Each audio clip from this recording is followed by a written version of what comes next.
Hey, friendo, Steve here. Hey, Larson. And welcome back to the Steve and Larson Pro Wrestling Podcast, ruining pro wrestling podcasting since 2014. This is, of course, our AEW Double or Nothing review for 2025. Another long show, a lot of great wrestling. That's what to expect with these AEW pay-per-views. We also have a new predictions champion, which we will announce a little bit later on in the show. All will be revealed. But first, of course, this is all about AEW Double or Nothing. I thought it was, as typical of AEW pay-per-views, man. They give you a lot for your $50. Yeah, it's good value if you have the endurance to get through it all in one sitting. I think at this point, dude, it's been years since they've been doing this. It's a very successful model for them and for the AEW fans because, it seems obvious that the AEW fans enjoy this model. They say, hey, we're going to plunk down a lot of money in this day and age, especially. Yeah. So, give us all the wrestling. I thought there was only really one match that kind of stood out as like, what do you do with this match? Because it kind of doesn't necessarily feel like it belongs. But otherwise, I thought it was a wildly entertaining show with a lot to really love and some intrigue when it comes to the title scene. So let's start there. Yeah. In the main event, Hangman Adam Page beat Will Ospreay.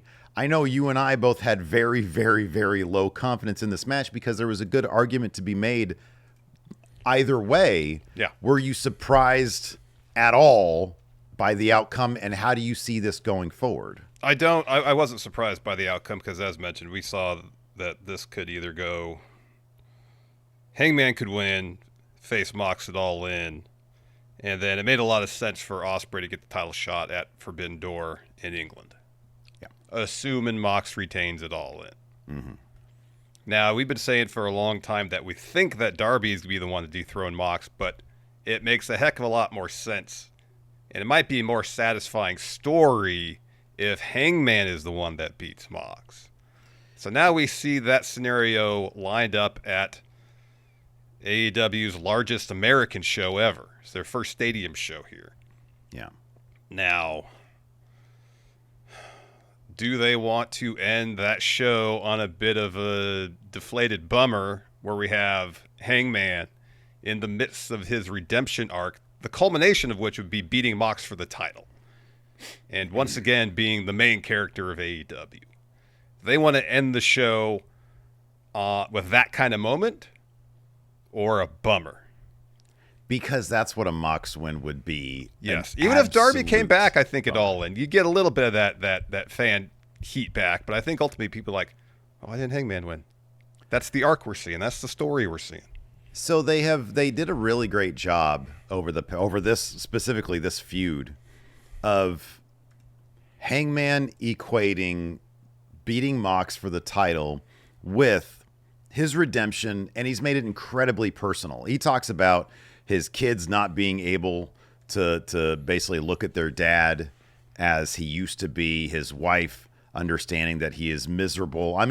Ostensibly, it's a metaphor for depression in many ways. The stuff that he describes. And winning that title is the thing that will bring him back to who he was. Now, you can look at that two different ways. Number one, it's pro wrestling. So yes, the accomplishment is the title. That's the thing. That's the thing that makes everything better. Or you can try to go a little bit deeper and be like, really? Is this going to be the thing? Because it sounds like your issues are a lot deeper than simply winning a title. And it'll be interesting to see which direction AEW and Tony Khan takes with this. If we see over the next month and a half, roughly, Hangman making strides to repair some of the damage, or much of the damage, or all the damage that he has done, and work to heal the wounds within himself over these next 6 weeks or so, he's winning it all in. Because I think if he accomplishes that, in terms of not only in terms of accomplishments, hearkening back to his peak when he won the AEW title, but healing was within himself, then you have those two parallel stories. I think you can't, if he wins the title without repairing the damage within himself, it's going to feel it's going to be a huge moment. But I think personally for him, it'll feel a bit hollow because that's a Band-Aid on a larger wound. Mm-hmm. Yeah.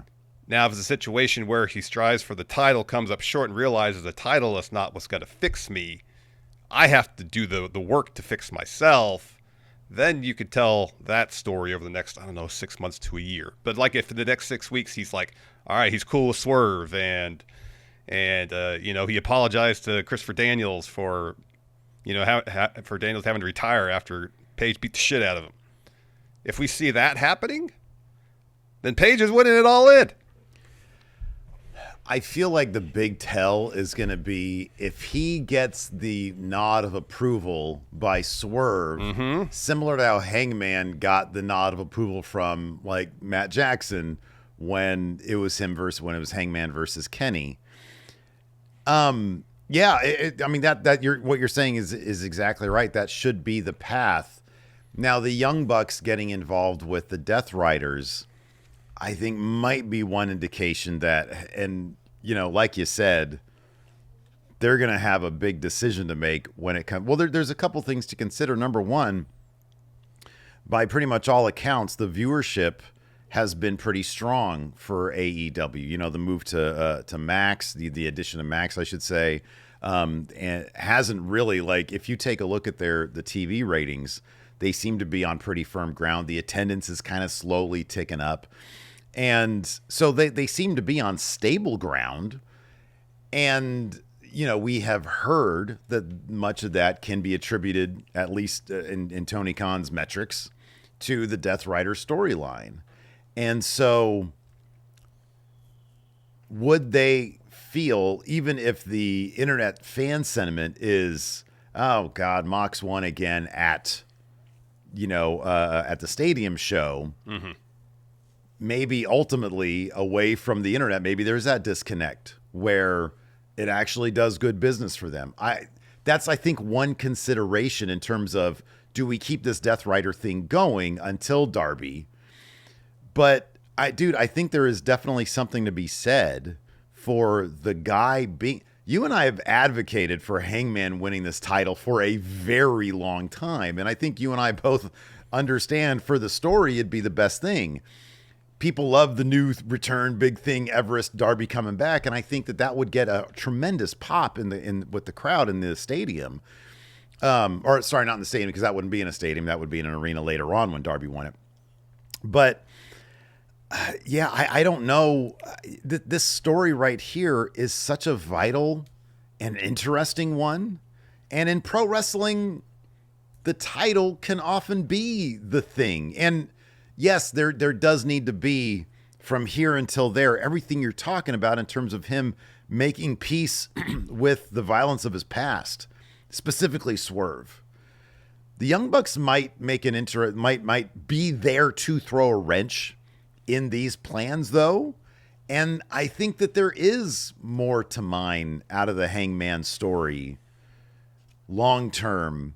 And I think there could be an argument made, don't do it at the stadium show, make it wait a little bit longer. And I suggested to you, by the way, it was awesome having you over here, burning farts in my couch last night. At least half a dozen.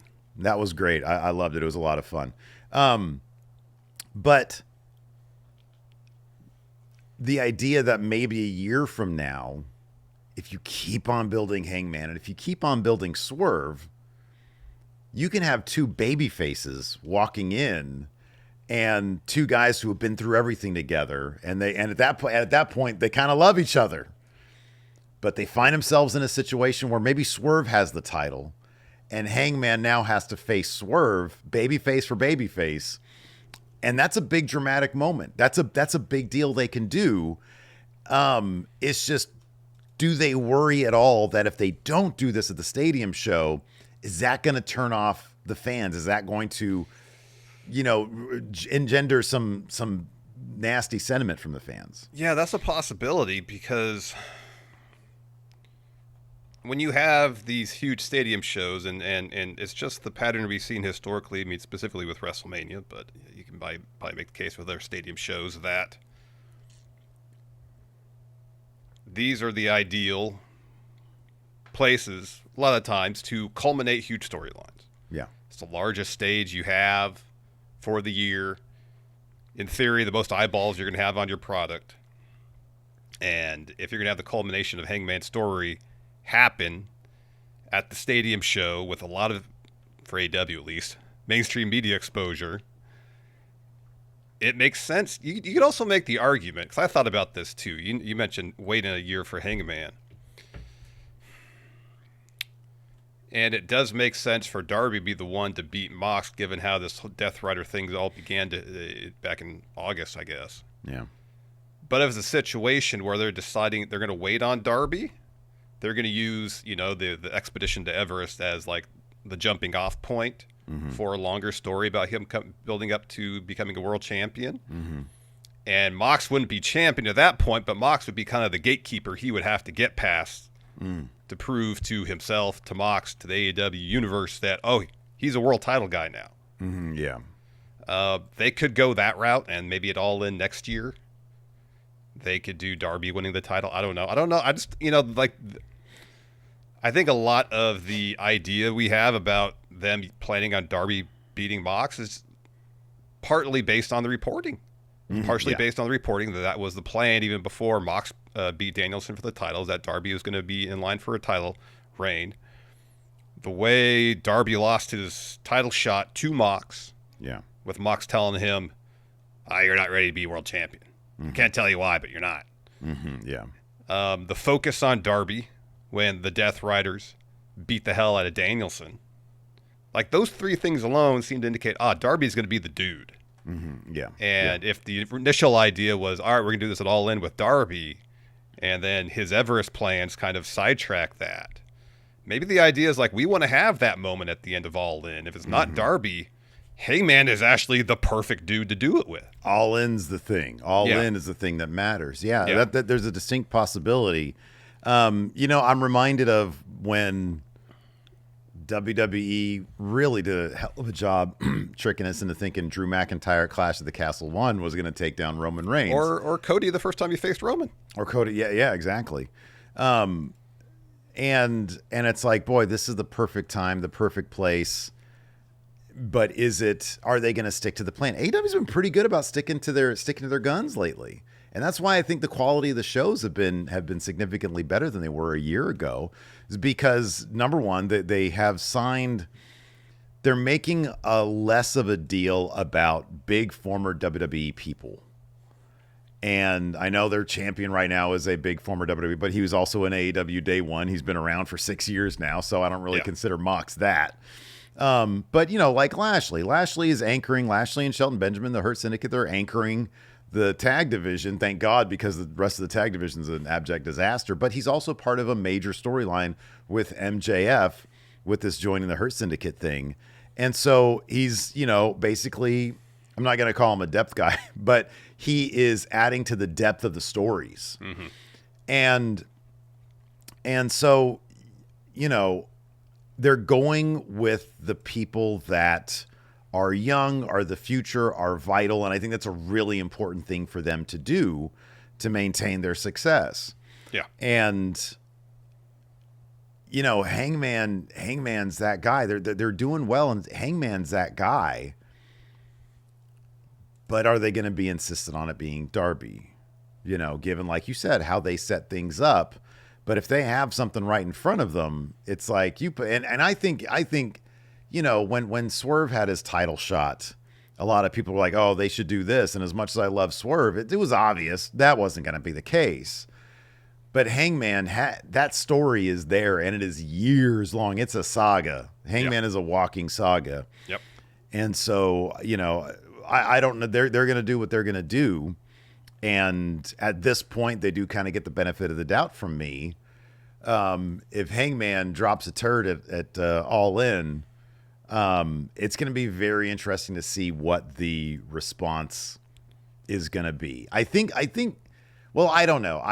It's hard to gauge because you get on social media and you see a lot of, the most prominent takes, obviously, on Twitter, for example, are the ones who are specifically fishing for that paycheck. And so you don't put any faith into that.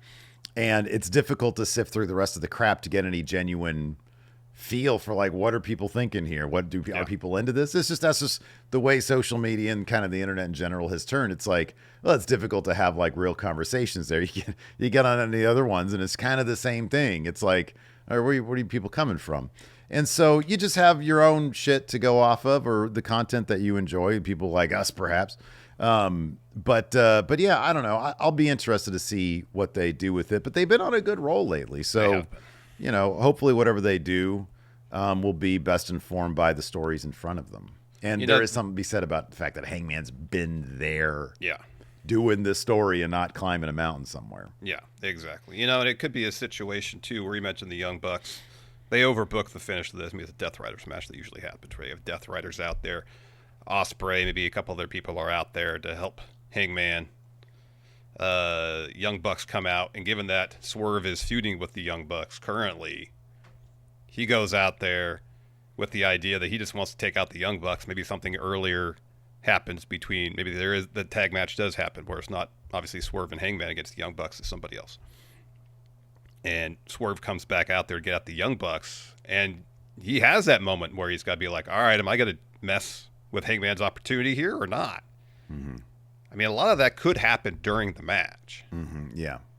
So there's a way they could do it where it's wildly overbooked and it'd be really satisfying. There's a way they could do it be wildly overbooked and be a bit of a bummer, and maybe they just rely on potential Darby return. Yeah. Take out the Death Riders afterwards. That's really tricky. I mean, dude, I don't know. If it's me, I just do it right there. I just do it right there. You're going to have, like you said, your largest audience. I think they're sitting at around almost 18, 19,000 right now. The closer we get, I don't know what they're hoping to get, but maybe 25 is a realistic option. Once the card really starts to take shape, we got Mercedes versus Toni. That's a huge match. That's a big deal. Hangman versus Mox, especially with Hangman's story right now, that's a huge match. Mm-hmm. Yeah, I'm Probably sure they'll Kenny have versus Okada for a title unification deal. That's going to be huge. I'm sure they'll have Hurt Syndicate versus one of the actual good tag teams they have. It could be the Young Bucks. It could be FTR. Yeah. There's a number of tag teams out there that it could be. They could do like a really fun multi-tag match that WWE likes to do. Mm-hmm. So there's a lot of options out there for this could be a loaded card. Yeah. And if you end with that stupid briefcase carrying the title still, man, I don't know. Even if Darby rolls down on a skateboard, I don't know that does it. I don't know that does it, but I guess we'll find out come July. Yeah. We'll talk about the rest of the AEW card here in a second.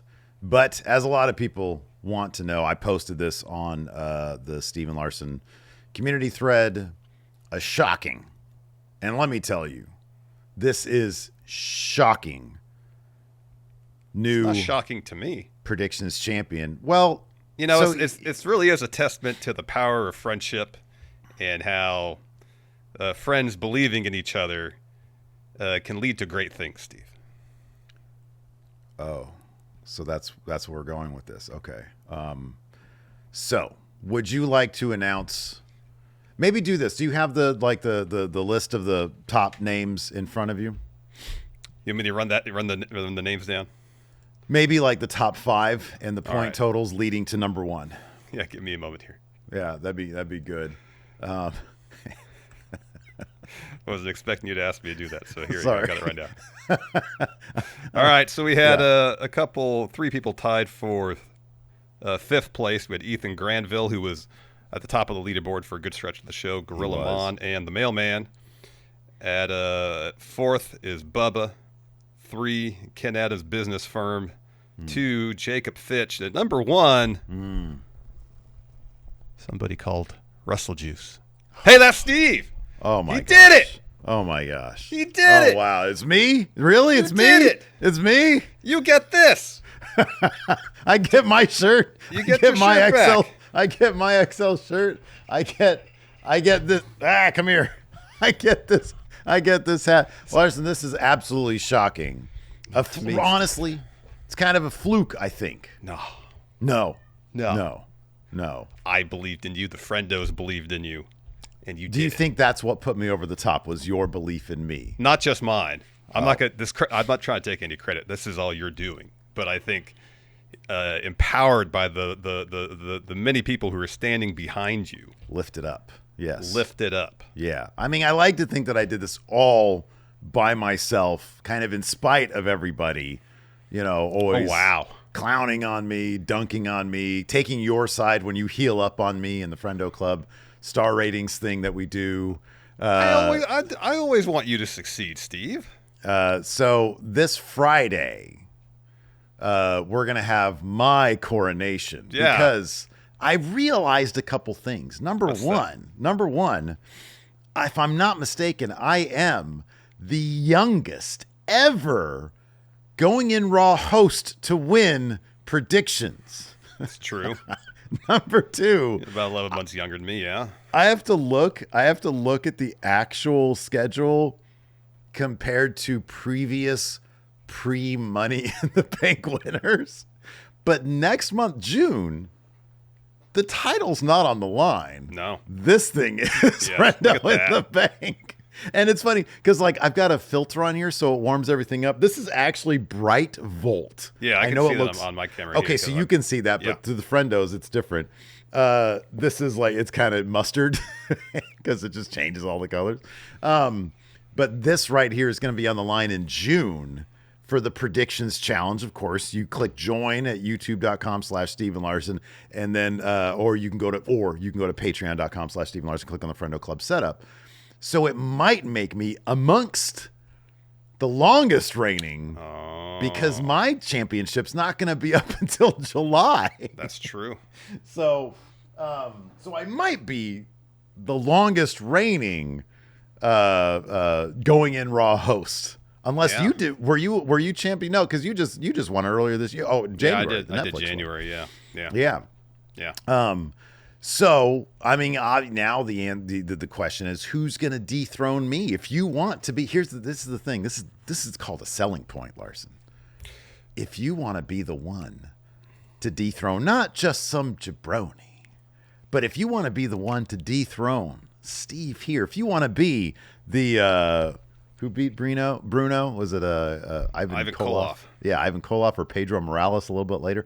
If you want to be the Cody Rhodes and dethrone the new tribal chief, then what you got to do is click join right here at youtube.com/Steven Larson. Go patreon.com/Steven Larson and join us this Friday live.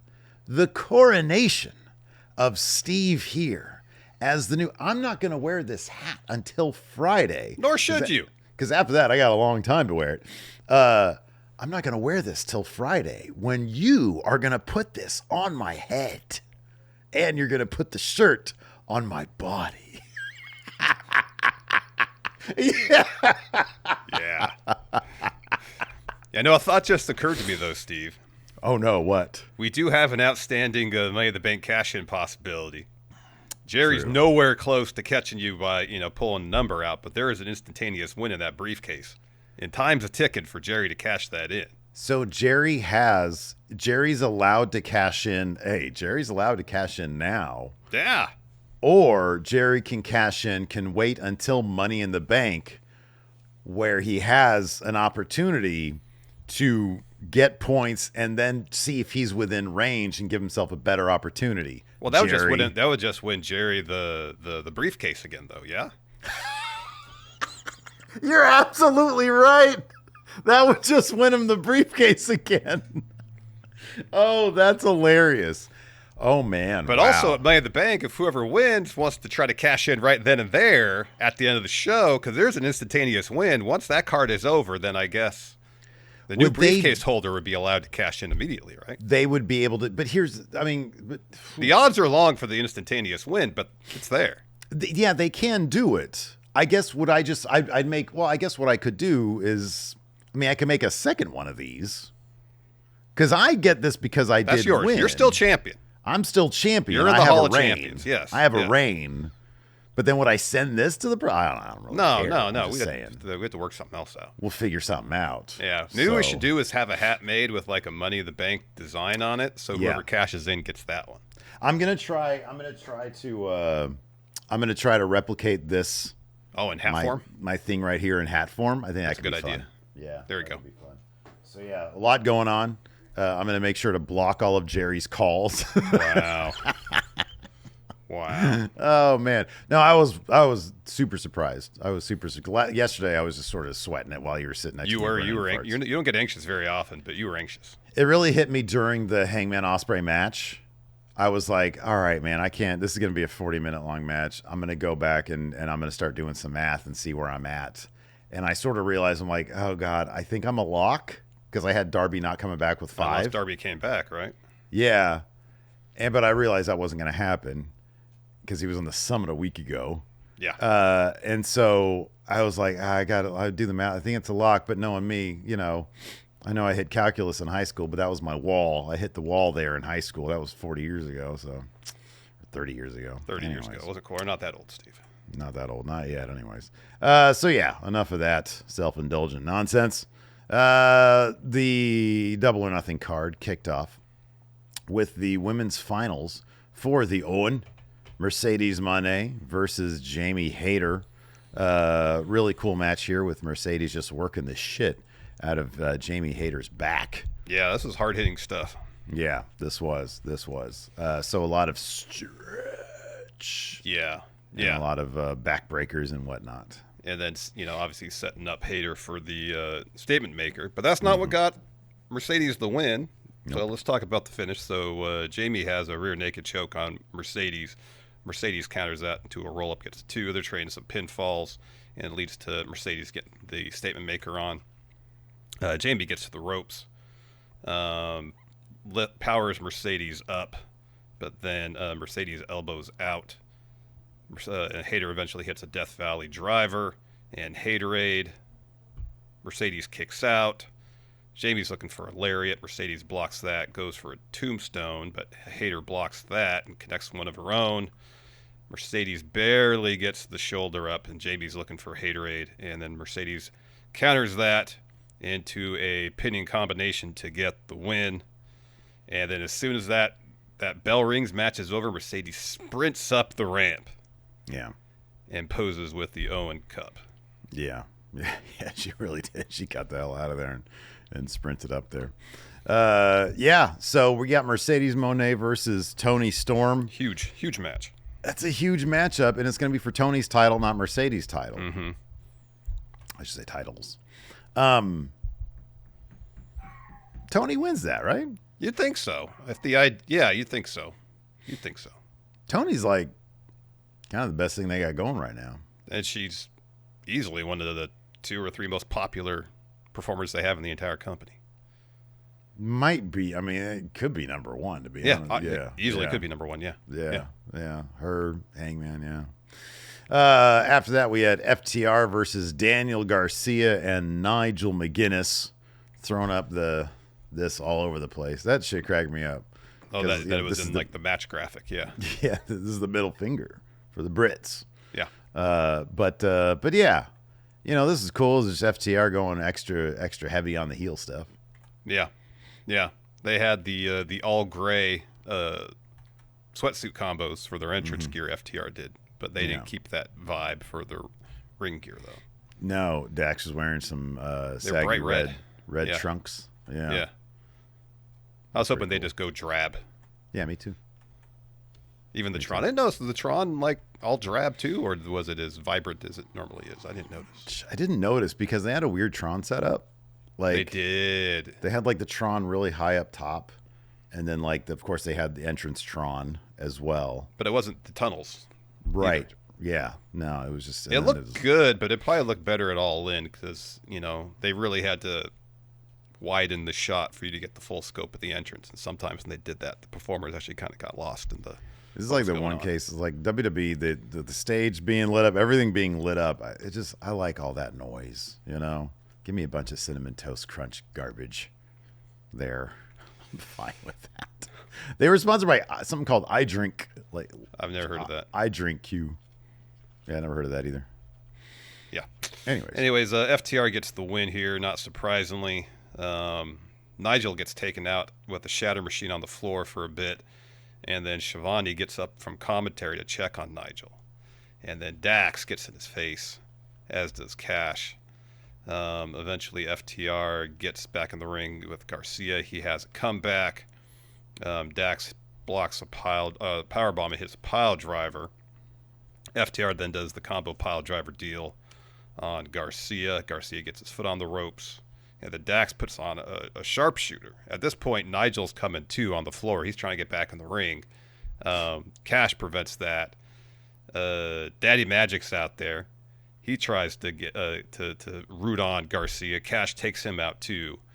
And then eventually Garcia passes out from the sharpshooter, so FTR gets the win. Were you surprised that they had Garcia with a pass out lost instead of... Kind of. I thought Nigel would be in there to take the L, whether it be pin or submission, and so to kind of protect Garcia. But I guess if going forward they really want the story to be between Garcia and FTR, then I guess that further motivates. I guess now Garcia has to get another tag partner. I mean, have they done FTR versus Garcia and Daddy Magic? That probably happened on Collision for all I know. If it did, it probably happened on Collision. Yeah, I have no idea. Yeah. Anyways, after that we had stretcher match. But it's a stretcher. You got to go into the ambulance. Yeah. Ricochet versus I guess Mark. with the ambulance match, you don't have to be put on a stretcher. You just got to put him in the ambulance. That's the difference. True. That's true. Yeah. Oftentimes you do see it, but you don't have to. Yeah. Ricochet versus Mark Briscoe. Briscoe he's in so many wildly fun matches. He really brings that element of, number one, like, actual danger. The guy got split open big time. Oh, he's bleeding. And it was used to amazing effect when he showed up to help out with Anarchy in the arena, because it was a solid 2 hours of him being caked in his own blood. He didn't wash any of it off. So it was just this thick layer of encrusted blood. Yeah, coagulated and crusty blood on his face. Yeah. Right, yeah. But it came from this match here. And this is just wildly fun. These guys have excellent chemistry. Mark Briscoe's got excellent chemistry with a lot of people, and of course Ricochet's pretty great.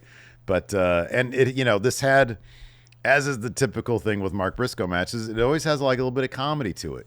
He's just a great comedic character who can wrestle really, really well, and Ricochet has turned into a wonderfully comedic actor as well, who can just wrestle really, really well. It's an awesome combo for both these guys, and it was a really fun match. It was.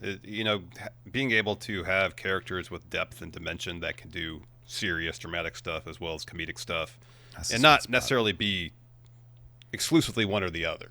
Yeah. They're not comedy wrestlers, though they can be funny. You see the same thing. I mean, the template's kind of with Okada. It's like one of the best in-ring guys, but that dude can do comedy. Yeah, or Kenny for that matter. Kenny's a great comedic wrestler. Yeah, absolutely. You see that nowadays with Kyle Fletcher, who is actually got some really good comedic timing as well, but he's also just one of the best wrestlers they have. Yeah. Mm-hmm. So, of course, this being a stretcher match, there's a lot of spots involving stretcher. 7 to be exact is the final count. Correct. Of course, the Ricochet scissors came into play. He grabs him under the ring, stabs Briscoe in the head with them. That is not what made Mark Briscoe bleed a ton, though. That happened much earlier in the match. Mm-hmm, yeah. So then Ricochet's going for another shot with the scissors. Mark blocks it, gets the scissors from Ricochet, and they're up by the ambulance at this point. And so Ricochet gets another pair of scissors. Briscoe's looking to stab Ricochet, but instead Ricochet hits him with a low blow and then the spirit gun with scissors, and then puts Briscoe on the stretcher and puts him in the ambulance and shuts the door. Fun match, though. Really fun. Yeah, it was a fun match, yeah. After that, we had the AEW tag title match. Hey! This probably went about twice as long as was necessary. Dude, at least. I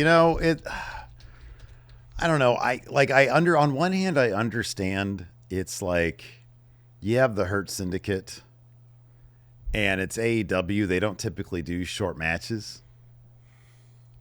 But given the state of the tag division, unless these guys are going to be in there with established dominant tag teams like FTR, and they're not physically dominant, they're just as a tag team, they're very, their strategies. Their technique and the strategy is so good. Right. Yeah.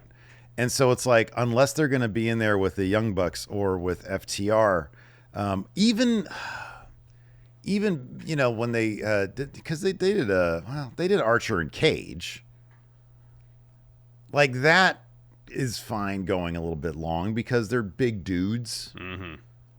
But, like, man, Hurt Syndicate's in there with the tiny guy, Sammy Guevara, and, like, an 80-year-old Dustin Rhodes. And it's like, why is this match taking forever? You look at the moves that these guys are doing to these other dudes, and it's like, this should turn them into dust. Yeah. It's a 12.5-minute match. Should have been 6. Jesus Christ. They should have taken a cue from the Cena R-Truth match. They wanted to tell a story beat with MJF. I mean, that's what this match basically was, to facilitate an MJF story beat. Well, they still could have done that in the midst of a 6-minute match. They could have, yeah. You know, I mean, because what it came down to the end is it's MJF is offering Hurt Syndicate the Dynamite Diamond Ring to use it to finish the match, and Lashley's like, no, we don't want to use it. Like, I get it. They're your Ring of Honor tag champs, and then Dustin's like another champ. What's the deal with that? Are they also trios or something in Ring of Honor? Not that I'm aware of. Didn't Dustin have like 2 titles when he was doing his No, I think he just had 1. Really? I think they're just Ring of Honor tag champs. Oh, I swear to God, I saw 2. Anyway. Are they? Well, Sammy didn't have 2, did he? I don't think so. So I don't know. Maybe I'm tripping. I don't know. All right. I'm gonna look this up really quick. But yeah, I think that like, I think he's 6-man with the Von Erichs, isn't he? Oh, that could be. Maybe he's that. In any event, That could be it. I get it. They're champions, but like they probably shouldn't be. Number one. Now, it speaks more of the state of Ring of Honor than anything else. Yeah, exactly. Oh, the Righteous are gone, so now it's got to be Sons of Texas. But yeah, dude, Hurt Syndicate should be wrecking these guys, just absolutely, completely annihilating them. Yeah. Just I mean, imagine a situation where Hurt Syndicate is dominating the match, but MJF just wants to be involved so much that he gets on the apron and says, "Here, use the ring to win the match." Mm-hmm, yeah. And Bobby and Shelton be like, "What the heck are you talking about? Mm-hmm. We got this under control." Yeah. Anyways, at the end, once again, MJF is trying to use the ring, and Lashley's time on the floor stopping it. And he smiles at MJF. They fist bump, and then Lashley spears Dustin through the barricade. And so Bobby and MJF hug. Bobby raises MJF's arm. Sammy flies in, or tries to fly in. Shelton, timing's a little off here, but I think the idea was Shelton's supposed to hit him with a knee or something, is Sammy's looking for a suicide dive. Yeah. You get the flying knee in the corner, a super kick, and then Lashley hits the spear. Shelton covers. Her Syndicate gets the win. Hey, goddamn, that barricade spot turned me into dust. Hey, Yeah. So yeah, I've confirmed. I'm 2-time champion. I'm with There the we Von go. Erichs, and I'm a tag champion. Next match. This match was tons of fun. Give this match more time. For the Continental Championship, Ooh-wee. Kazuchika Okada versus Speedball Mike Bailey. God This damn. match was fantastic. This match was absolutely great, man. It's just Okada can go, Speedball can go. My goodness, this match was fun as hell. This is like the perfectly paced match because it never lets up, and yet somehow it's able, like there's speed and quickness, you know? It's like things are happening in the ring that are so crisp and clean and quick, but then like the pacing of the match, it builds and builds and builds and builds. So it gets more and more furious. This was so good. This was such a fun match. This was such an awesome match. So let's go through the end here. Okada's looking for a tombstone on the apron. Bailey escapes that, kicks out Okada's leg, and then hits Ultimo Weapon on the apron. Standing Ultimo Weapon. Mm-hmm. So then Bailey follows with a spinning kick to the head, goes up top looking for Ultimo Weapon. Okada counters with the drop kick. Sorry. Bailey looks for Ultimo Weapon. Okada moves, so Bailey lands on his feet. The other counter's coming later. So Bailey hits another standing Ultimo Weapon. Okada tries to respond with a Rainmaker, but Speedball hits him with a kick to the head, and then another one. Covers, and at like 2.75, Okada reaches out and grabs the rope. Rick Knox, his hand actually hits the mat for 3 because he couldn't stop it in time. It does, yeah. So then Bailey grabs Okada, hits some more kicks. Bailey has wrist control, even more kicks. Okada responds with a couple of ripcord lariats. He's looking for a Rainmaker. Bailey avoids it, rolls him up to get a 2, hits another kick, goes for Ultimo Weapon. Okada counters it in midair with a drop kick. It was beautiful. Yeah, and I think he hit his head too. Like he kicked it was perfect. Yeah, it's perfect timing. timing. Perfect. And then Okada hits a Rainmaker to get the win. This match is fantastic. Go out of your way to watch this one. Yeah, absolutely. This was phenomenal stuff. Just great character stuff, great creative wrestling, and as you said, a match structured and paced that it builds to a furiously paced finish. It was so good. Will the next singles match we see with Okada be against Kenny at All In? I think so, yeah. I think so too. Yeah. Unless they're really going to pump up like Fyter Fest and have Okada defend one more time. Oh yeah, that's right. There's a Fyter Fest coming up. Yeah. Yeah. But then Kenny's got that little mini tournament leading to a title opportunity at Fyter Fest for somebody. Oh, that's right. Yeah, that's right. That's right. They might do the thing where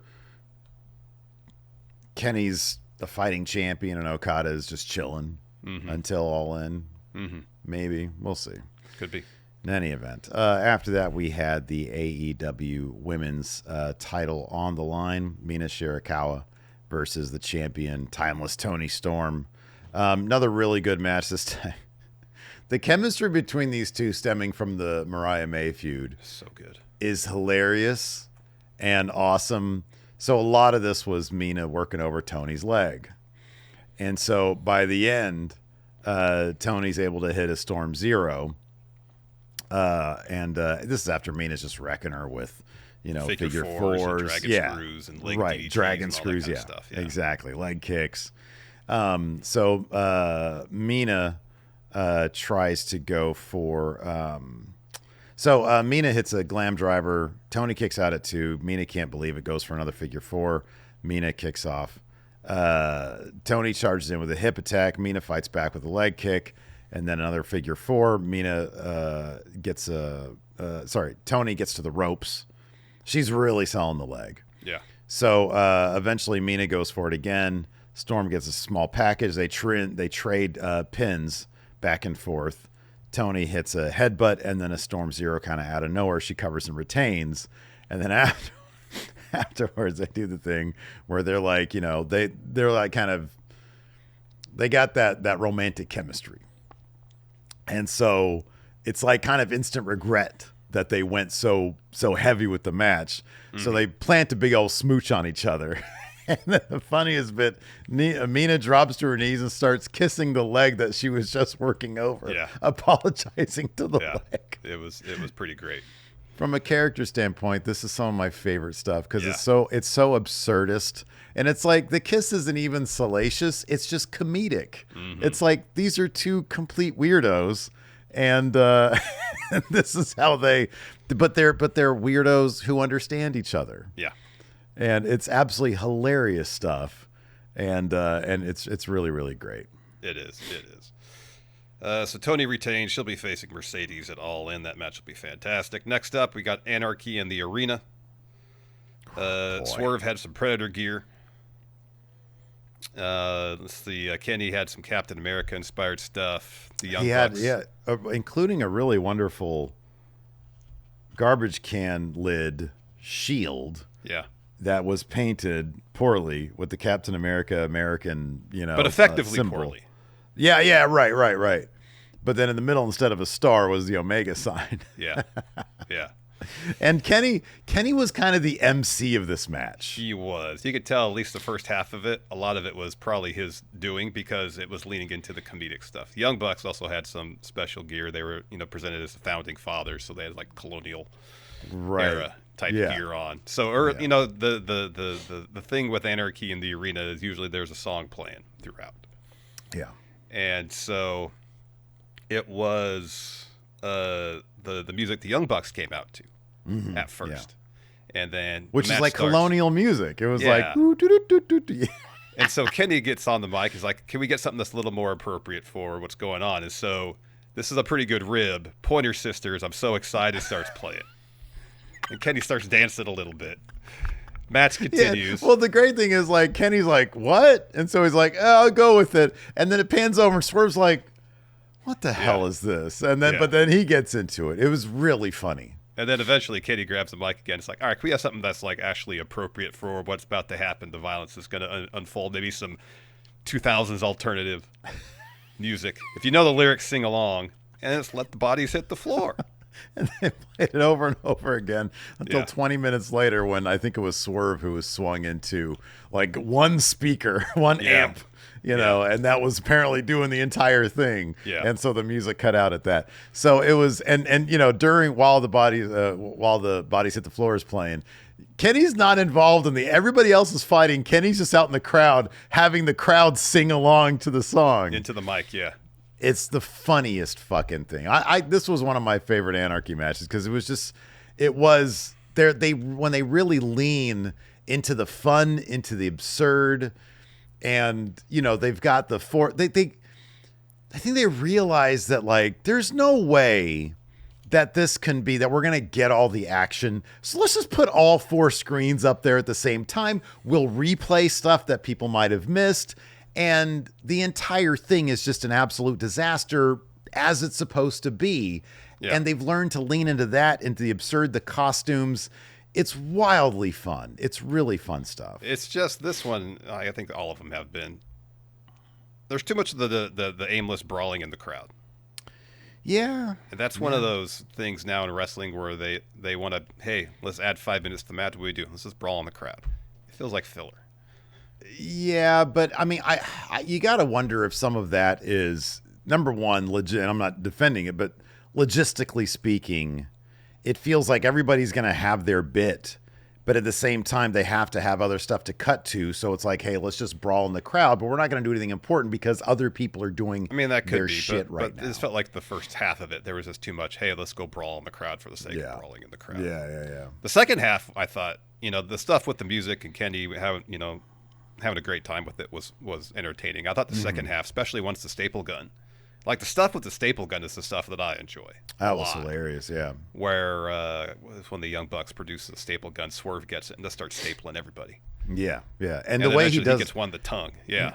And it's great because the staple gun, number one, you can the audio effect was really well done. Like I mean, maybe it was just the camera audio picking it up, but he was so nonchalant. Mox would come up to him with like a big move attempt, and Swerve would just very nonchalantly staple his head, and Mox would go. And then I think like Yuta came flying in at him, and Swerve just sort of knocked him out of air, And so it was that. Yeah. And then eventually, I think it was Marina Shafir, I think, got it from him, gave him a low blow and then got it from him and stapled him on the tongue. And that's on the thumbnail. At the end of the match, he goes, and you can see the staple is still on his tongue. That was legit, which is hilarious and fucking wild. You think that, you're just doing this. And for everybody else, or for a lot of the other people, it probably just wasn't, because like staple gun's not going to just be that easy to get into somebody. But that tongue, oh my God. Yeah. Yeah, because I think with Mox, it looked like that Swerve had stapled him in the neck or something like that. Yeah, right, yeah. He got Matt in the front area, Claudio on the forehead when Claudio tried to do the pop-up thing. Yeah. But yes, how Swerve was just stapling people so nonchalantly, like he was seeing things 3 moves ahead, so I was like, all right, I'm just going to staple you now. The comedic aspect is, Matt gets him down on his knees, and Swerve just looks up at him, click, right into the balls, and it's hilarious. It's great. It is. It's great. So in the second half, I thought it definitely picked up with some more interesting action. Mark Briscoe makes an appearance after Gabe Kidd interjects himself with the briefcase, so he kind of counters Kidd. Hook returned, yeah. For a brief minute. He's got beef with Joe because, Hobbs, they brought Hobbs in to fill in for Hook while Hook was out with injury, I'm guessing. Yeah, so he came back and he took out Claudio, the guy who took him out. With the golf club, and then Joe was like, hey, come on, join in. And Hook said, no. So you got to assume, what you're saying, he doesn't like the fact that they replaced him. Yeah.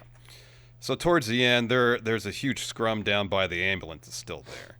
And so a lot of the people on Team AEW, essentially everybody but Kenny and Swerve on Team AEW, shove all the Death Riders into the ambulance and just kind of like lean against the door to block it.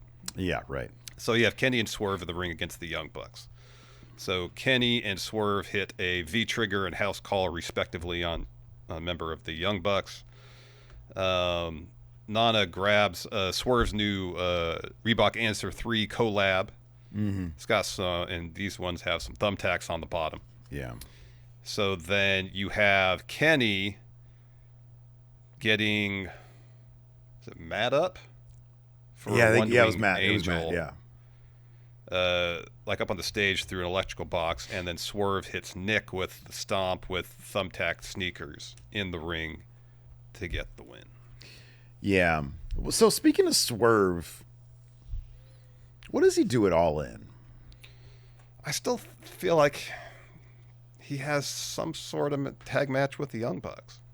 I don't know who his partner is going to be. I mean, if Kenny didn't have a title right now, I'd say it's going to be Kenny and Swerve against the Young Bucks. Yeah. And maybe it still will be. Maybe they're going to do something else. They're going to hold off on Kenny and Okada. I don't know. This is like this past Wednesday, I think, didn't Kenny and Swerve have a thing too? Mm-hmm. Like they've they've been teasing together. a thing with them. Yeah. So they have been. Yeah. Maybe that'll. Well, yeah. I mean, they spent months teasing we're getting Kenny and Okada at All In. So I'd be shocked if they.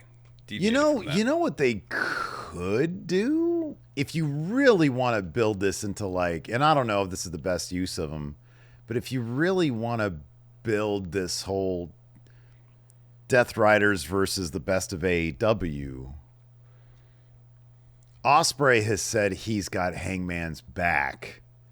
That could include Ospreay teaming with Swerve to take on the Young Bucks. Could be. Or I mean, that's not my best. They could go the six-man tag route where it's the Young Bucks and Okada versus Swerve, Kenny, and maybe Ospreay. Well, yeah, but Kenny's going to have Okada in a one-on-one. How about this? You think so? All-Star 8-man tag. Well, I just said a six-man tag. All-Star. Yeah, I know, but I'm saying All-Star 8. Oh. Explosive $500,000 All-Star 8-man tag. You got to put the $500,000 in there. Well, you got to up it a little bit because it's All In. Right. Oh, yes. Larger stage. So it's got to be a little more. Absolutely. Well, it's All In. What? Do $1 million. Do $1 million. Yeah, there you go. The All In All-Star 8-man tag. $1 million pot. Anyways, after that, we had trios match. Don Callis family had Takeshita, Fletcher, and Josh Alexander taking on Paragon. This is an unfortunate. This was the match. Like the pay-per-view went a half hour long. They bought the extra half hour. I feel like this match, even though I know you got Adam Cole in there, he's the TNT champion, and you gotta love Alexander, Fletcher, and Takeshita. That's some talent in that group right there. Some real talent. Yeah. I don't know what you do between Anarchy and the main event in terms of like a cool. I mean, this honestly, maybe this is where you do Hurt Syndicate versus Sons of Texas for 6 minutes. Mm-hmm. You know, just big moves. Yeah. And the Sons of Texas turn to dust, and that's your palate cleanser. And then you're saying this match is on the kickoff show. I mean, I hate to put these Callis guys there. Oh yeah, I know. But kind of, maybe. I mean, it was a fine enough match. Just I don't know. There's the heat and the story that's going on with this match doesn't necessarily seem like it's necessarily pay-per-view level, especially one where every match or most matches there's like serious stakes involved here. I mean, on one hand, it's like I get it. You and I, we keep tabs on Collision, but we don't watch Collision. Yeah. And this has primarily been built on Collision. Yeah. Collision's like bizarrely the Adam Cole show. And, I love the Undisputed Era, man. I do. It's not 2019 anymore. So, I don't know. I just feel like this match was kind of out of place. I don't feel bad, but it's like, how do you follow up Anarchy? You get sandwiched between Anarchy and the main event, which is going to be great, Yeah, right. It's kind of a no-win scenario. It's the Kobayashi Maru of Double or Nothing this year. No-win scenario, yeah. Because it was a perfectly fine match. Don Callis family gets the win. Mm-hmm. Fletcher hits Kyle O'Reilly with a brainbuster to get the win. Yeah. And he powered him up for that. Yeah. Yeah, he did. So then afterwards, Callis family attacks Paragon. Roppongi Vice comes out to join in. Archer's there. He was on commentary for a bit. Mm-hmm. Hounds of Hell music plays. Brody King and Tomohiro Ishii make their way out. And then Hiroshi Tanahashi, go Ace, joins them. Yeah. And so they take out the Don Callis family. And then I think it's Fletcher eats a sling blade from Tanahashi. Yeah. And then Cole follows with the boom. Then we had our main event for that really pretty Owen Hart title to win the tournament thing and the cup. But I don't care about the cup. The title's the thing. It's a beautiful title. First, I wasn't huge into it. It's pretty clear that if you got pink gear on and you're in the tournament final, you're probably going to win. They need to stop telegraphing that. Yeah. Because it's like the last 2 years, Brian was wearing pink last year and Hangman wasn't. Brian won. The first year was Cole and Britt Baker. They were both themed in Owen gear. They won. I forget. Maybe Ricky wasn't when he won. I forget. Yeah, I don't remember either. I forget. So, yeah. So, before the match, Hangman had a really good, well put together video package. They both had kind of special entrances. And then, Mercedes had pink gear last night, too. Oh, she did. Okay. Yeah. I was double checking on that. It didn't seem as obviously, like Hangman's was like super obvious. Mercedes was a bit more subtle, I think. Yeah, her gear was pink, but it wasn't like bright pink. It wasn't like the same color as the strap as the Owen and Hangman's was. No, it's a little more muted pink. So this match was, I feel like, a bit different than a lot of other Ospreay matches. A lot of Ospreay matches are constructed like the Okada Speedball one. Mm-hmm, sure. In terms of the frenetic pace of the action. This was not that. This was a much more deliberate pace. There was a stretch early on where they were countering moves back and forth really quick, like we see all the time with Ospreay matches. But this match was a lot more based on character than moves. Mm-hmm. Like early on, Ospreay was really playing to the crowd. Hangman focused on Ospreay. When Hangman had the advantage, there were several times where Hangman was looking to the crowd. Yeah. For validation, for something. They lit this different, too. They used a bunch of spotlights instead of the house lights. They did, which made it feel a bit more dramatic. Mm-hmm, yeah. Each of them hit other people's moves during the course of this match. Hangman, or I should say Ospreay, tried for one of Hangman's moves, and then Hangman countered with JML driver, one of Swerve's finishers. Swerve's moves, yeah. Which was awesome. Oh, it was, Ospreay hit a V-trigger, is looking for a one-winged angel. Trying to reopen that wound with Hangman. Yeah, it was very character-based. My favorite part, of course, was the standoff. Yeah. So you have Hangman. This is down towards the finish, kind of. You have Hangman on the apron, and you have Ospreay on the other side of the ring, and they're facing off with each other, and it's a quick draw. It's who's going to get their shot off. And Ospreay very slowly, dramatically, removes his elbow pad for an exposed hidden blade. And then Hangman removes his because he's about to hit the buckshot. And they both go at it, and Hangman gets the win. Not the win of the match, but gets the win of the standoff there. The shootout, if you will. Yeah. Echoing, them teaming up as a tag team and almost pulling the trigger on each other. That setup leading to this payoff is such a wonderful reward for people who tune every week. Yeah. It was brilliant. I loved it. Yeah, it was really good. Really good. So after that moment, Paige is looking for another buckshot. This time, Will does counter with a hidden blade, follows with a Stormbreaker. Hangman kicks out. Ospreay's looking for another hidden blade, but Paige collapses. Eventually pulls himself up. And that's when Ospreay hits the V trigger, looking for a one-winged angel. Paige escapes that, hits the JML driver, gets a 2 count there. Paige then looking for a buckshot. Will flips over that, looking for a Stormbreaker. Paige escapes that, hits a huge lariat, follows with a buckshot to get the win. Yes. Yeah. Yeah. Just really great stuff. So afterwards, Hangman, they put the title on him, and he starts to leave to go, retrieve his cup. And Ospreay is just left, in the ring, similar to Cody at 39 when he's just sort of in there sulking and sad. And no rubber chicken, though. No rubber chicken this time. And Hangman stops himself, and he walks back. Not only does he stop himself, he drops the title. He does, yeah. Yeah. He drops it and walks back, sorry. And he comes back, and he shakes his hand, show respect, leaves, goes back up, gets the title, gets the cup. and then they do the graphic, for Hangman versus Mox at All In. So yeah, I thought, with the exception of what do you do with that Paragon match, I thought the pay-per-view was pretty great. I thought maybe the FTR Nigel Daniel Garcia was a good match and everything, but it's like, I don't know, even when it was set up, I was like, do we really need this match? But that's, again, it's just, that's the AEW way. It might not be for me the best way to consume a pay-per-view over 4 hours, but that's just how they do it, and that's what their model is at this point. So and it's worked very well for them.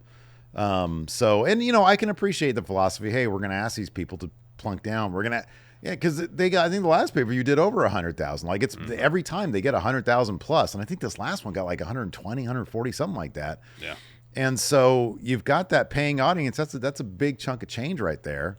And so why not, I guess, give them...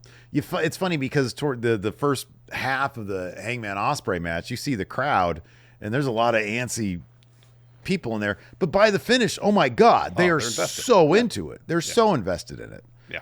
So really good crowd for the show last night. Yeah. And yeah, so all in all, successful show. Yep. Anyways, we'll be back tomorrow for our WWE Raw review. So hopefully we'll see you for that live here on the channel. Until then, we'll see you guys around. Goodbye.